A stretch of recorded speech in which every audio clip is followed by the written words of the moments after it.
All right, so today I'm going to talk about whaling and poaching. So when you think about poaching, do you think about big safari animals like lions, tigers, bears, giraffes, etc.? Or do you think about even animals in your own country? The Encyclopedia Britannica defines poaching as the illegal shooting, trapping, or taking of game, fish, or plants from private property or from a place where such practices are forbidden. My first point is that most animals that are poached are endangered.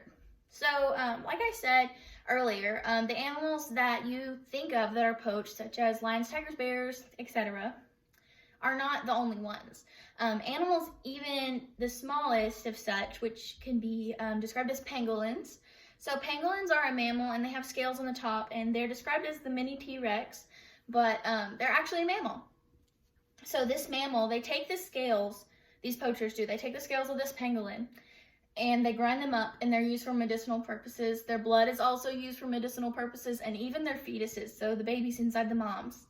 But anyways, these pangolins, they are sold on the black market per kilo. So per kilo, they can be sold anywhere from $600 to $1,000. And it's just wild. They believe that these scales on their blood can stop cancer or help with blood circulation and lactation issues, etc. Apparently, these animals have been under an Endangered Species Act for a very long time, but it's not totally been enforced until recently. Like recently, they're trying to self-police and worry about the pangolins, but before they were kind of like, it's a weird creature, we're not really worried about it. Sharks are also poached. They're not yet endangered, but they are poached. So the fishermen partake in something called finning, where they take the fins off the shark after they catch it from the ocean, and they cut their fins off and they sell them to marketplaces and people, like just, independent people and restaurants, and they make soup out of it. And so when they cut the fins off the shark, they just throw the shark back in the ocean. And if you know anything about sharks, you know that when they stop swimming, they die. And so basically they just leave the shark for dead because they don't use any of the other part of the shark. Two other animals that are endangered that are poached are rhinos and elephants. So rhinos and elephants are very valuable because their tusks and their horns are made of ivory. So people will sell them on the black market, and what they do is they tranquilize these animals in the wild, and they cut their horn or their tusk off, and they just kind of leave them for dead. And sometimes conservationists will find them and they'll be able to heal them and nurse them back to health, but a lot of times these animals die from blood loss and infection.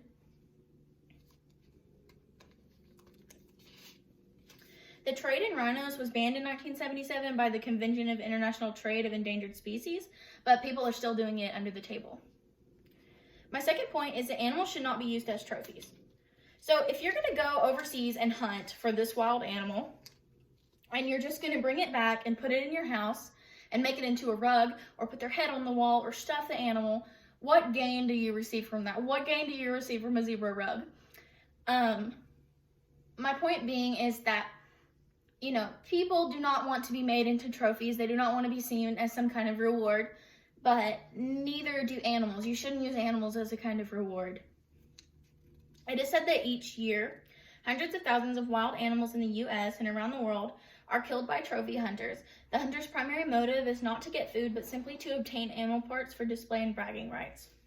So if you're going to pay thousands of dollars to go overseas and kill these animals just to bring them home and put them in your house, what gain do you receive from that?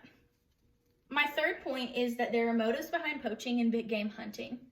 So many people think that it's just like regular hunting, like hunting for deer or rabbits or something like that, where you just take it home and you eat the meat or whatever. But these people they're not shooting the animals to eat their meat. They're shooting them for, again, trophy possession. Other reasons to believe that people big game hunt and poach is because of political, economic issues, and folk traditions. So they believe like if their ancestors did it, that they're going to do it, or that society kind of peer pressures them into doing it because it is seen as very masculine and very powerful to have these big animals in your home, and that you were able to conquer them with your bullets. One example that poaching and big game hunting is not all that it's cut out to be is Walter Palmer. If you're not familiar with Walter Palmer was a dentist from America, and he shot and killed Cecil the lion in July of 2015. He didn't know that this lion was a part of a conservation.